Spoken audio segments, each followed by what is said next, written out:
트럼프가 무너진 미국 조선업 부활을 위해 세제 혜택과 각종 지원을 발표하면서 이를 도울 수 있는 한국의 긴급한 협력을 요청하고 있습니다. 세계 1위의 조선 경쟁력을 가진 한국은 이를 기회로 막대한 경제적 이익을 창출하고 글로벌 시장에서 중국을 누르겠다는 그림을 그리고 있습니다. 미국도 한국의 도움으로 중국에게 밀린 군함 건조 능력을 회복해서 해양 패권에 도전하는 중국을 압도하겠다는 계획을 세우고 있습니다. 이렇게 한국과 미국 모두 중국을 겨냥해 손을 잡았다고 했는데 여기에 최근 나온 뉴스가 더욱더 큰 놀라움을 주고 있습니다.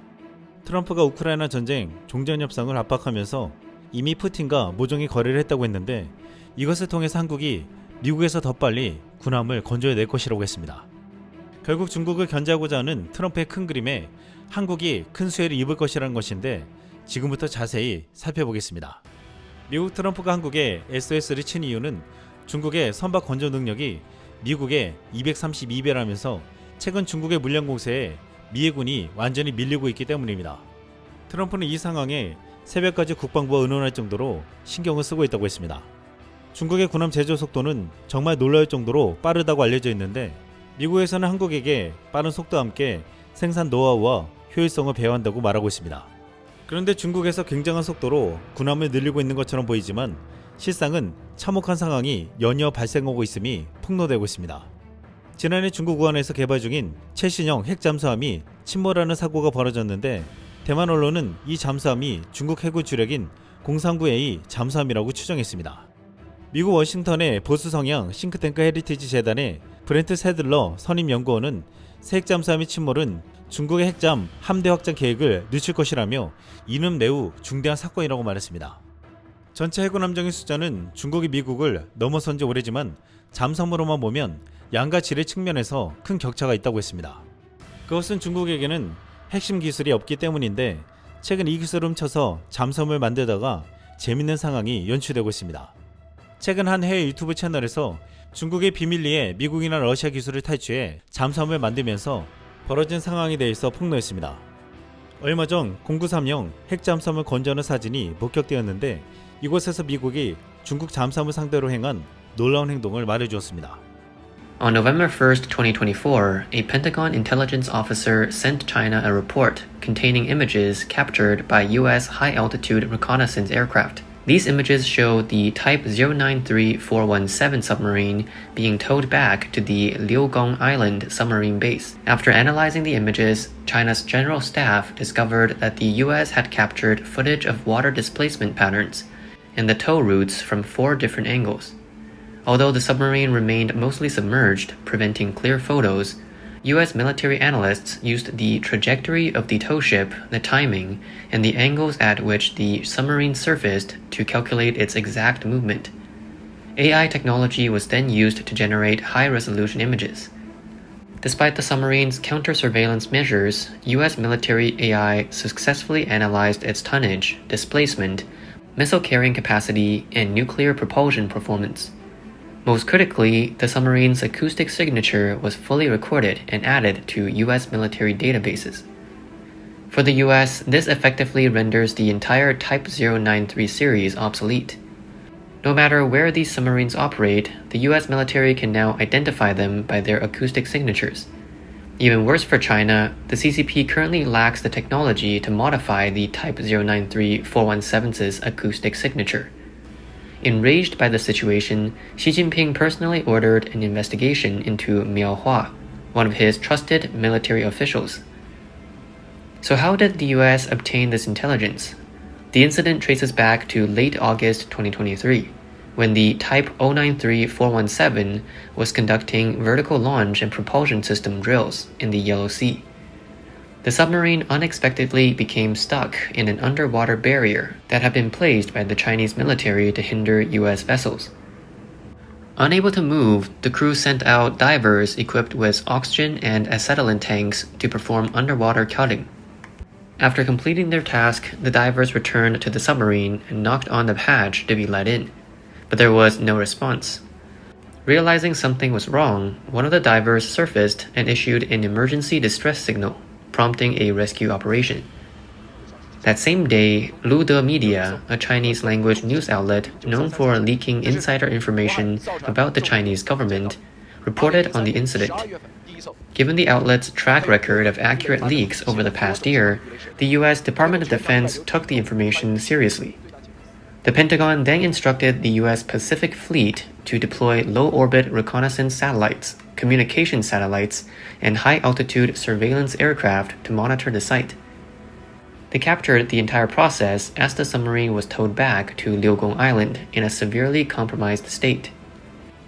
On February 4, 2025, the situation took another turn for the worse.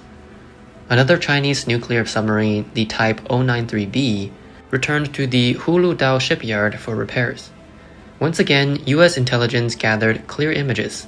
American analyst Tom Shugart later published satellite photos of the Huludao shipyard, confirming that the 093B was equipped with a vertical launch system featuring 12 missile tubes.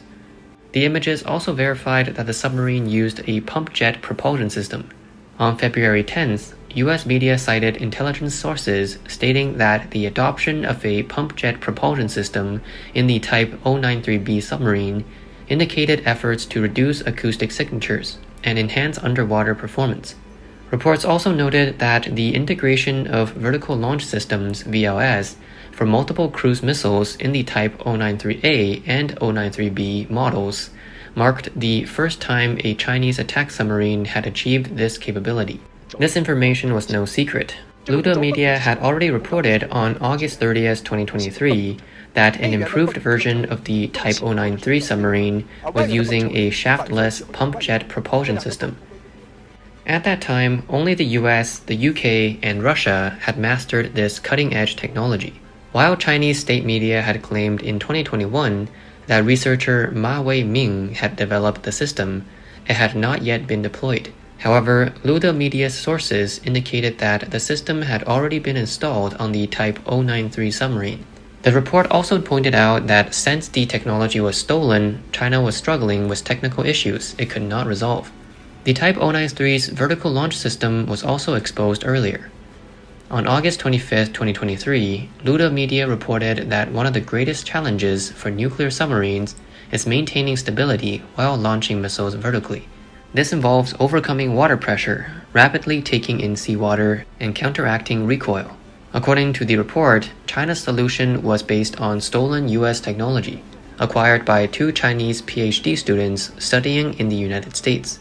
The situation worsened further when Luda Media revealed on September 16, 2023, that China had planned to test a new missile torpedo system, known as the Changying, on the Type 093-417.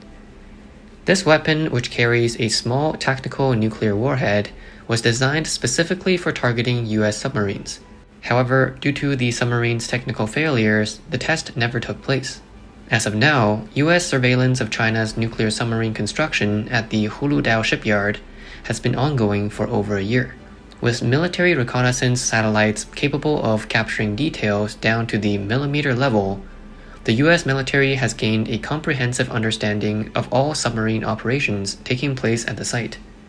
Luda Media even published a ground-level photograph of China's nuclear submarine construction at Huludao, clearly showing key components such as the tail fins and propellers.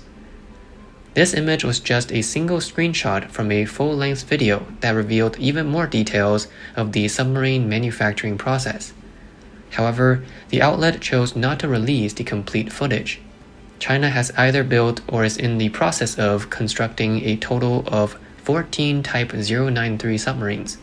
Even at the lowest estimated cost of $1 billion per submarine, their total value exceeds $14 billion. Yet all of them have essentially become transparent targets for the US military. More alarmingly, China's defense sector recently uncovered a major espionage case involving the leakage of high-level military technology. 미국은 이미 중국 잠수함의 음향 특성과 여러 가지 기술을 파악하고 쉽게 식별할 수 있게 되었다고 했습니다. 미국이 물량공세라는 중국을 견제하는 것은 사실이지만 무서워하지 않는 것은 이 때문이라고 했습니다. 러시아 싱크탱크도 중국이 미국을 따라가려면 멀었다고 단언한 것 또한 이러한 현실 때문이었습니다. 이 영상을 본 해외 네티즌들은 기술을 훔치되 사용 설명서를 훔치지 않으면 이런 일이 일어납니다. 자신의 능력을 자랑하는 것은 대개 자신이 아무것도 없다는 것을 의미합니다. 공구사명은 몇 주 안에 위시와 태무에 배치될 예정입니다 라고 비꼬아 말했습니다. 지난해 기술을 탈취하려는 중국의 간첩이 미국 당국에 의해 잡혔는데 미국의 수사관들은 세 가지 핵심 기술 분야에서 기밀 정보를 유출했다는 사실을 발견했다고 했습니다. 첫 번째는 수중 잠수함 및 위성통신 시스템을 포함한 현대군사통신의 중요한 구성 요소인 레이저 전송 기술이었습니다. 여기에는 중국 잠수함 함대와 지상주의 센터 간 통신에 사용되는 정확한 주파수와 암호화 매개 변수가 포함되어 있었다고 했습니다. 이 정보는 미국의 중국 잠수함 통신을 가로채는 마스터키라고 했습니다. 두 번째는 중국 항공모함의 핵심 시스템인 전자기식 발사기 기술이었고, 세 번째이자 가장 중요한 유출은 젠20, 젠31, 젠35를 포함한 중국의 첨단 전투기에 사용되는 레이더 흡수 스텔스 소재와 관련된 기술이었습니다.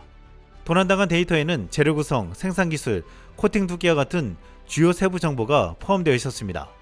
이러한 지식을 바탕으로 미군은 레이더 시스템을 미세 조정하여 중국의 소위 스텔스 항공기를 더 쉽게 탐지할 수 있게 되었다고 했습니다.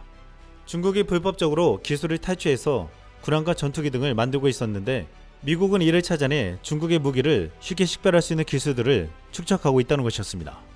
그럼에도 굉장한 속도로 물량을 뽑고 있는 중국을 견제하려고 하고 있는데 미국은 러시아의 자원을 이용해서 한국의 기술과 생산력으로 자국의 군함을 만들려고 하고 있습니다. 미국과 러시아는 얼마 전 사우디아라비아에서 종전 협상을 위해 비밀 회동을 가졌는데 여기서 러시아는 미국이 200만 톤의 고품질 알루미늄 공급을 약속했다고 했습니다. 이는 미국의 군함, 전투기, 탱크, 장갑차 생산을 늘리는 것을 목표로 하는 조치라며 이 양의 알루미늄은 니미츠급 항공모함 15척에 사용되는 양과 같다고 했습니다. 알루미늄 외에도 러시아는 중국이 제시한 가격보다 45% 낮은 가격으로 미국의 100톤의 히토류 광물을 공급하기로 합의했다고 했습니다. 현재 미국은 연간 알루미늄 부족이 80만에서 100만 톤에 달해 여러 방위 프로젝트가 지원되고 있는데 미 국방부는 이미 알루미늄을 재활용하기 위해 오래된 함선을 해체하라고 명령하기까지 했습니다. 이를 통해 미 국방부는 타이콘데 로가급 순양함 생산을 재개할 뿐만 아니라 중국의 타입 05 구축함과 맞먹는 새로운 종류의 전함을 개발할 것이라고 했습니다. 군사 분석가들은 러시아 알루미늄과 한국의 기술을 통해서 미국의 방위 생산 능력이 전례 없는 속도로 회복될 것으로 추정하며 상당수의 첨단 전함이 24개월에서 36개월 내에 가동될 것이라고 했습니다. 중국은 기술을 얻고 생산 능력만 갖추었지만 기술과 생산 능력을 모두 갖춘 한국은 지금 군함과 잠수함을 체계적으로 빠르게 늘리고 있습니다. 한국은 세계 5번째 해군력을 자랑하며 중국 해군도 우려하는 전력으로 커가고 있습니다. 한국은 중국에 뒤처진 미국의 조선업을 살려주는 동시에 앞으로 핵 잠수함을 협상해야 한다는 말을 하고 있습니다. 핵 추진 잠수함은 디젤 잠수함에 비해 장기간 매복이 가능해 인공위성 시대에 꼭 필요한 무기로 최근 국내에서도 필요성이 제기되고 있습니다. 호주도 미국에게 핵 잠수함 도입을 승인받은 만큼 트럼프 정부의 해군 재건을 돕는 한국도 이에 밀릴 수 없다고 했습니다. 미국에게도 중국을 억제하기 위해서는 한국 핵 잠수함이 필요할 것이라고 했습니다. 한국은 이미 핵 잠수함을 보유할 의지를 밝힌 바 있고 관련 기술을 가지고 있다고 알려져 있습니다. 지난해 사무엘 파파로 미 인도 태평양 사령관은 한국 핵 잠수함 도입을 추진해 볼 수 있다고 생각한다 라고 말한 바 있습니다. 국내에서도 지금 만들고 유지하는데 비용이 많이 드는 항모보다는 핵 잠수함을 보유하는 게 훨씬 낫다고 말하고 있습니다. 한국은 조선업에서 미국의 러브콜을 받으며 중국을 견제하고 세계 1위의 자리로 향하고 있습니다. 우리는 미국을 상대할 수 있고 러시아와의 거래를 통해 전쟁을 끝낼 수 있는 우크라이나 지도자가 필요하다. 최근 트럼프와 젤렌스키의 백악관 회담이 파국으로 치닫은 뒤 유럽에 초비상이 걸렸습니다. 미국이 우크라이나에 대해서 원조를 끊겠다고 하자 유럽은 그 공백을 자신들이 채우겠다고 말하는 상황까지 벌어지고 있습니다. 그런데 이 사건 이후 미국과 유럽 모두 한국을 찾는 상황이 벌어지면서 앞으로 한국에게 엄청난 수혜가 돌아갈 것이라는 말이 나오고 있습니다. 특히 지금 미국은 한국에게 엄청난 무기를 맡길 것이라는 전망까지 제기되고 있습니다. 지난달 29일 트럼프 대통령과 젤렌스키 대통령의 정상회담이 전 세계에 생중계되었는데 여기서 여과 없이 설전이 벌어지면서 충격적인 광경이 연출되었습니다. 이미 트럼프는 우크라이나를 빼놓고 러시아 푸틴과 평화협상을 시작했는데 이날 젤렌스키는 살인자에게 우크라이나 영토를 양보하는 것은 불가능하다라고 말했습니다. 트럼프 대통령은 자신의 종전구상을 받아들이지 않는 젤렌스키 대통령에게 미국이 제공 원조에 감사하지 않고 무리한 태도를 보인다고 몰아붙였습니다. 또한 세계 3차 대전을 놓고 도박을 벌이고 있다고도 맹비난했습니다. 결국 이날 회담이 파국으로 끝나면서 미국 우크라이나 광물 거래 협상이 무산되었고 트럼프는 모든 군사 원조를 중단하는 것까지 고려하겠다고 했습니다. 하지만 젤렌스키는 영국으로 넘어와 정반대의 대우를 받았습니다. 폰데어 라이덴 EU 집행위원장과 코스타 EU 이사회 의장은 젤렌스키에게 당신은 결코 혼자가 아니다 라는 공동성명을 발표했고, 영국 스타머 총리와 프랑스 마크롱 대통령도 우크라이나에 대한 변함없는 지지를 약속했습니다. 스타머 영국 총리는 여기에 더해 영국은 앞으로 수출 기금 일부를 사용해 우크라이나의 16억 파운드, 한월에 약 3조 원의 미사일 구입 자금을 지원할 것이라며 5,000개의 방공 미사일을 추가 구입하게 할 것이라고 밝히기도 했습니다. 젤렌스키는 유럽에서는 지지와 환대를 받았지만 뒤늦게 미국의 지원 없이는 러시아를 막을 수 없다며 미국을 향해 광물협정에 서명할 준비가 되었다고 수그렸습니다. 하지만 트럼프는 지금 젤렌스키 대통령을 교체한다고 압박하고 있습니다. 이렇게 미국과 유럽이 젤렌스키를 두고 정반대 행동을 하는 데는 정치적, 군사적 격국이 다르기 때문이라고 했습니다. 먼저 트럼프는 러시아의 관계를 정상화함으로써 얻는 이익이 크다고 보는데, 러시아와 북한과 관계를 개선해서 중국을 경제적으로, 군사적으로 몰아붙여 압박을 가하려 한다는 것입니다. 반대로 유럽은 우크라이나를 침공해 유럽을 확장해오는 러시아를 견제해야 하는데, 여기에 필수적으로 우크라이나를 도와 러시아의 군사적 팽창을 막으려고 한다는 것입니다. 당장 미국은 30년간 매년 42조 원의 군함을 발주를 한다고 했는데, 미 의회에서는 동맹국이 자국 조선소에서 미 해군 함정을 건조할 수 있게 해준다고 했습니다. 이것은 한국 조선업에 새로운 기회가 열릴 것이라는 분석이 나오게 만들고 있습니다. 최근 산업통상자원부는 미국 상무부와 미국 워싱턴 DC에서 면담을 했는데, 미국 측은 군함은 물론 액화천연가스를 실어 나를 운반선과 북극 항로 일대에 활용할 수 있는 쇠빙선 등이 필요하다고 한국 측에 전달했다고 했습니다. 한국에서는 그렇다면 관세 면제를 해달라고 했다고 했는데, 한국 조선업이 긴급히 필요한 미국이기에 한국은 이를 카드로 사용해 관세나 방위비 협상에 사용할 수 있을 것이라고 했습니다. 또 미국은 중국산 선박에 대해서는 컨테이너당 $50 항구세를 부과하는 등 다양한 대중 견제 조치를 검토하고 있어 한국에게는 이 또한 기회가 될 것이라고 했습니다. 미국이 이렇게 법까지 바꿔서 한국에게 군함은 물론 상선까지 만들게 하려 하는데, 이것은 미국이 도저히 따라갈 수 없는 중국의 엄청난 선박 생산 능력 때문으로 보고 있습니다.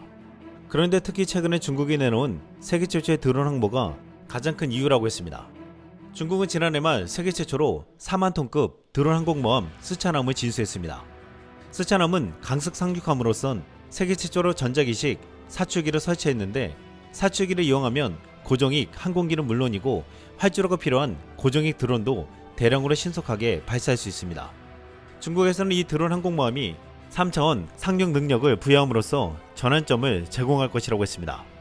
우크라이나 전쟁에서 드론으로 러시아 흑해함대 기함인 모스크바함을 격침시키고, 또 러시아 미사일함 이바노베츠함을 공격해 성공하기도 했습니다. 드론뿐만 아니라 극초음속 미사일 기술의 발전으로 비싸고 생산이 어려운 항공모함과 전투기 취약성이 증가하면서 이제는 무장 드론과 드론 운반선이 더욱 매력적인 대안으로 급부상하고 있습니다. 재밌는 것은 이란의 이슬람 혁명 수비대는 지난 2월 초 자신들이 세계 최초의 드론 항공모함을 만들었다고 자랑했습니다. 이란 혁명 수비대는 세계 최초의 드론 항공모함 취역 행사를 열고 현지 언론을 통해 사진까지 공개했습니다. 그런데 알고 보니 이 배는 현대 중공업이 건조한 상업용 선박을 전투용 항공모함으로 개조한 것이었습니다. 이란에서는 20년 이상 써서 수명이 닳지만 기초공사가 튼튼하게 된 한국 상선을 드론 항공모함으로 개조한 것이었습니다. 이 항공모함은 22,000회리의 작전 범위를 할 수 있어 1년 동안 연료 보급 없이 원해 작전이 가능하다고 했습니다. 이렇게 한국에 20년 이상 쓴 상선이 드론 항공모함으로 개조될 정도로 한국 선박의 완성도가 대단한데, 지금 한국은 작심하고 드론 항공모함을 만들 준비를 하고 있습니다. 한국은 그동안 항공모함을 만들려고 하면서 경항모를 구상했지만 이것으로 부족하다며 7만 톤급 중형 항모를 키우자는 말까지 나왔습니다. 하지만 이에 대해서 비용이 많이 들고 국방부 합참도 선뜻 나서지 않으면서 거의 취소되는 분위기인데, 한국은 최근 추세에 맞춰 대형 전용 드론 항공모함으로 이동했다고 했습니다. 한국의 군사정보를 전하는 하쿠메이스는 한국의 주요 방위 프로그램 몇 개가 재조정되었다며 항공모함 프로그램이 취소되고 한국은 대형 전용 드론 항공모함을 획득하기 위해 이동했다고 표현했습니다. 또한 합동 화력함이 취소되면서 대신 다양한 한국 구축함에 더 많은 수직 발사 장치가 설치될 것이라고 했습니다. 또한 아마도 한국은 핵잠수함을 준비하고 있을 것이라고 의미심장한 말을 남겼습니다. 한국의 지금 경항모나 합동 화력함 대신에 최근 전장에서 유력을 보여주고 있는 드론 전력의 모체가 되는 드론 항공모함을 만든다는 이야기였습니다. 일각에서는 지금 중국과 이란이 드론 항공모함을 만들어냈는데 미국에서는 한국에게 드론 항공모함까지 만들어달라고 요청할 수도 있다고 했습니다. 또한 이번에 한국이 핵잠수함을 가질 적기라고 했습니다. 트럼프 집권 1기 때 한국 미사일 사거리 제한을 해제하고 모든 미사일 탄두 중량 제한을 없애기로 하면서 한국은 9톤의 현무8 미사일을 만들 수 있게 된 바 있습니다. 최근 트럼프 2기 행정부에서도 북한의 핵보유를 어느 정도 현실적으로 받아들이고 있어 지난 1기에서도 제기되었던 핵잠수함 보유를 강하게 추진해야 한다고 말하고 있습니다. 바이든 정권은 지난해까지만 해도 호주 핵잠수함을 허용해도 한국의 핵잠수함을 반대했는데 트럼프가 돌아오면서 상황이 변할 것이라고 했습니다. 북한은 물론 중국을 상대하는 상황에서 한국에게 반드시 필요하고 중국이나 북한군이 우리나라를 비껴서 미국 근해까지 접근하는 것을 막을 수 있다고 설득해야 한다고 했습니다. 한국 핵잠수함은 미국에게도 큰 이익이 된다는 이야기입니다. 미국은 이렇게 중국을 견제하고자 한국에게 군함과 상성 건조를 긴급히 요청하고 한국에게 핵잠수함을 허용할 수 있다고 분석되고 있습니다. 지금 유럽에서도 트럼프가 더 이상 유럽을 지켜주지 않겠다는 움직임이 나오고 있어 이미 한국산 무기를 대거 구입하고 현지 생산까지 꿈꾸는 폴란드를 중심으로 한국산 전차, 자주포 등 한국산 무기 구입이 늘어날 것이라고 전망하고 있습니다. 최근 슬로바키아는 폴란드에서 생산하는 K2 전차를 구입할 의향을 비추기도 했습니다. 루마니아도 지난해 K9 자주포에 이어 올해 K2 전차 계약을 할 것으로 보이고 있는데 최근 동유럽 군비 증강 91조 시장이 열린다고 말하고 있습니다. 대부분의 동유럽 국가들이 배송이 빠르고 극강의 가성비를 지닌 한국산 무기에 관심을 가지고 있습니다. 또한 북유럽에서도 최근 한국산 무기 도입 시장이 커지고 있는데 얼마 전 노르웨이가 K9 자주포 2차분을 받았고 K239 천모 도입까지 검토하고 있습니다. 에스토니아도 하이마스 공급에 차질을 빚자 한국 천모로 대체하려 하고 있습니다. 덴마크는 우크라이나 종전 협상에서 미국이 유럽을 배제하면서 충격을 받았다고 했는데 여기에 트럼프의 그린란드 야유까지 겹치면서 최근 올해와 내년 국방비 10조 원 추가 편성을 발표했습니다. 이미 지난해 국방비를 10년간 총 38조 증액을 발표했는데 이것도 부족하다고 여긴 것입니다. 덴마크 프레데릭센 총리는 국방부 장관에게 전하는 메시지는 단 하나다. 무기를 사고 또 사라. 중요한 건 오직 스피드라고 강조했습니다. 일각에서 덴마크 총리의 발언 중에 중요한 건 오직 스피드라고 했는데 스피드하면 한국이 아니냐며 한국 무기 도입을 시사하는 발언이라고 했습니다. 매년 건조되는 미국 군함 42조 시장, 동유럽 군비 증강 91조 시장, 덴마크 38조 등을 비롯해 수백조, 수천조 이상의 방산 시장이 열리고 있는데 한국은 여기서 최대 수혜국이 될 수 있다고 전망하고 있습니다.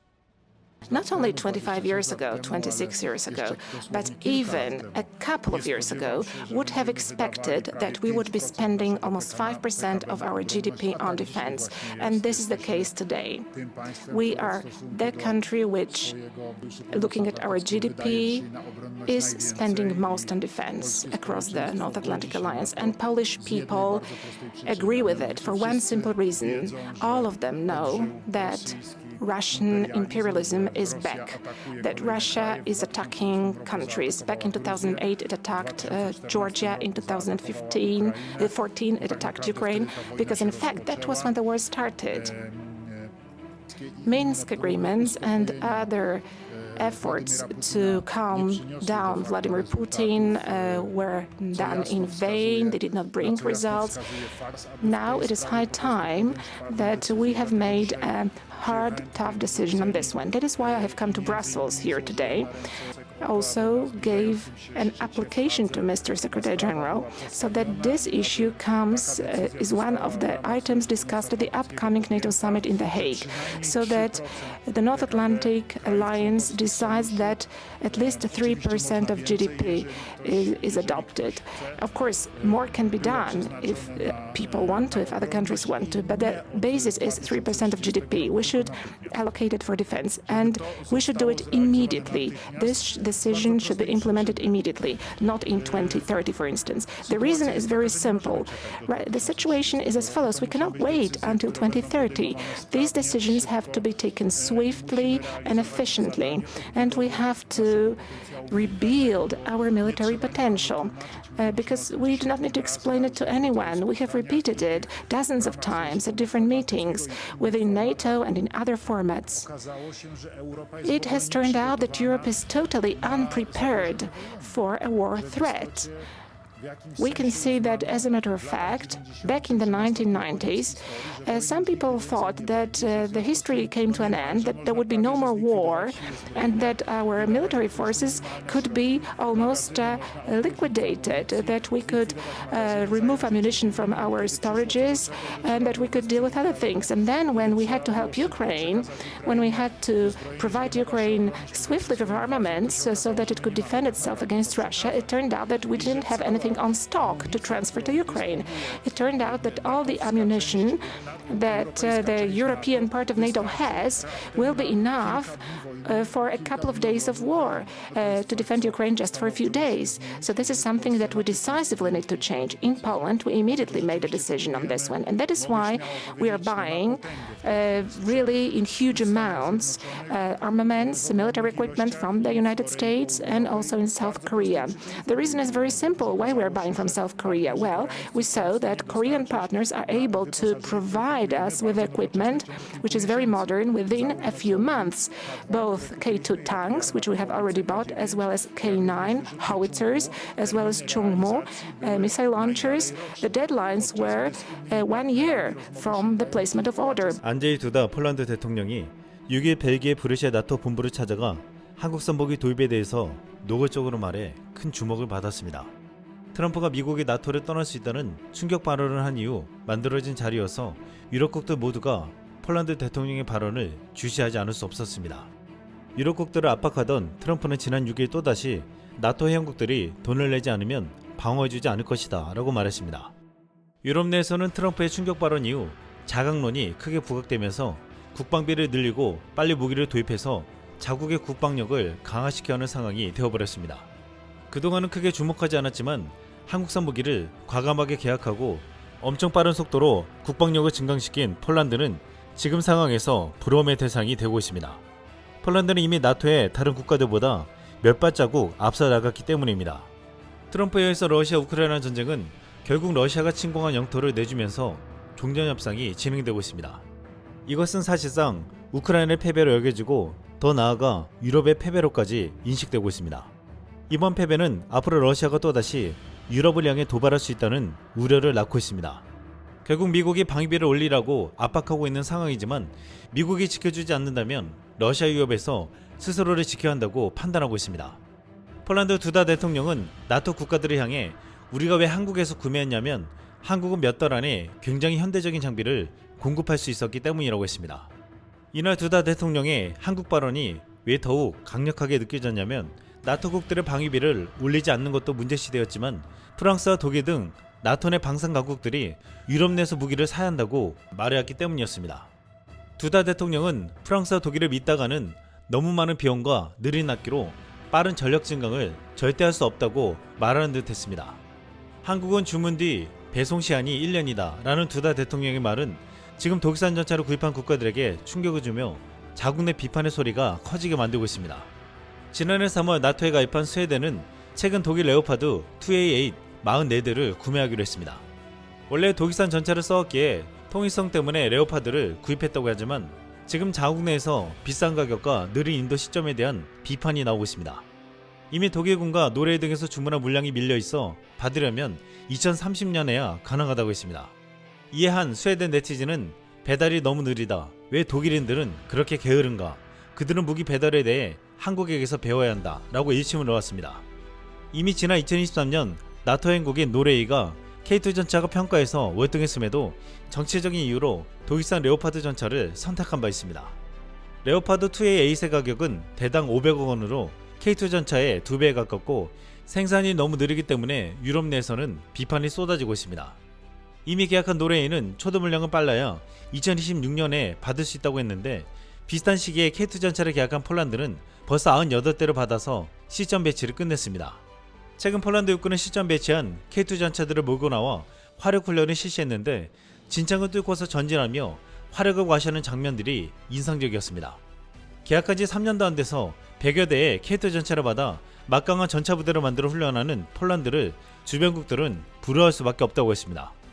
레오파드를 생산하는 독일 KNDS는 유럽 내에서 한국 현대 로템의 속도에 크게 비교되자 2026년 말에나 주겠다는 노르웨이 레오파드 2A8 전차를 최대한 앞당겨 한 대를 지난해 11월 인도한다고 했습니다.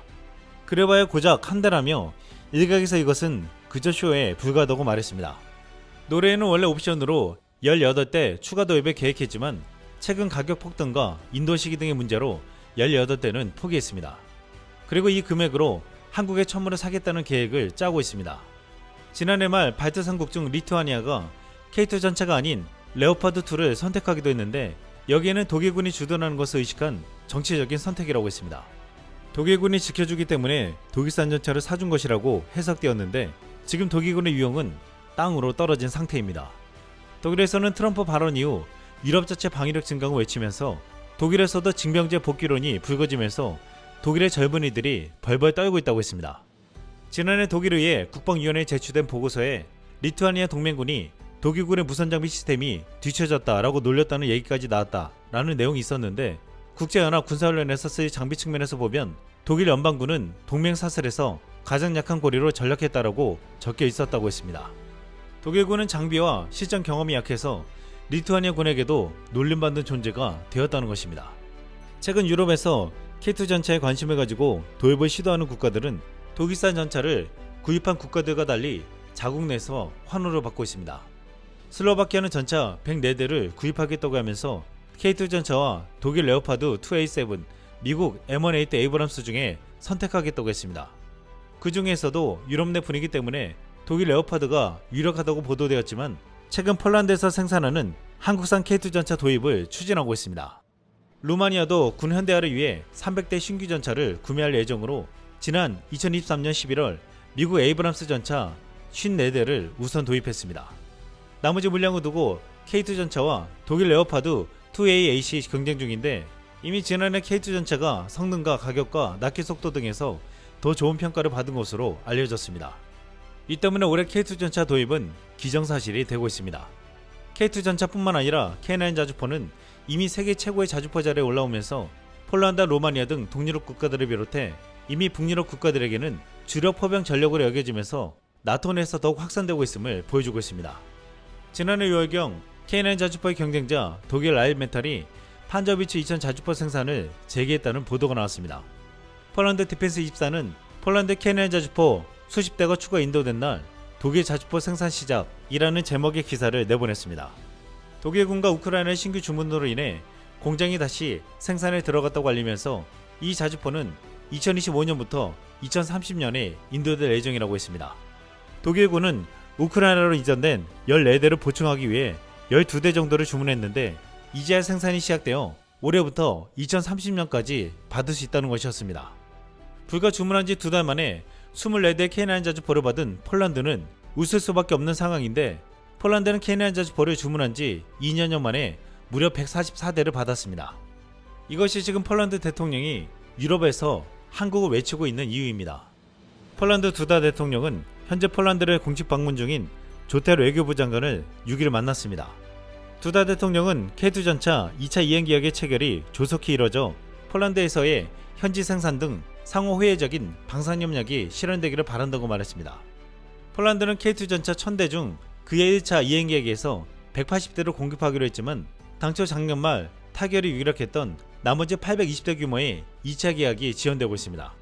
820대의 전차 계약은 방산 역사상 역대급 계약이 될 것이라고 했는데 폴란드는 여기에서 그치지 않고 이 전차 공장을 가지고 유럽의 K2 전차를 보급할 계획을 하고 있습니다. 이런 계획에 유럽국들이 빨리 전차를 살 수 있게 결정적인 도움을 준 이가 있는데 그는 바로 트럼프였습니다. 이상 쓸멍이었습니다.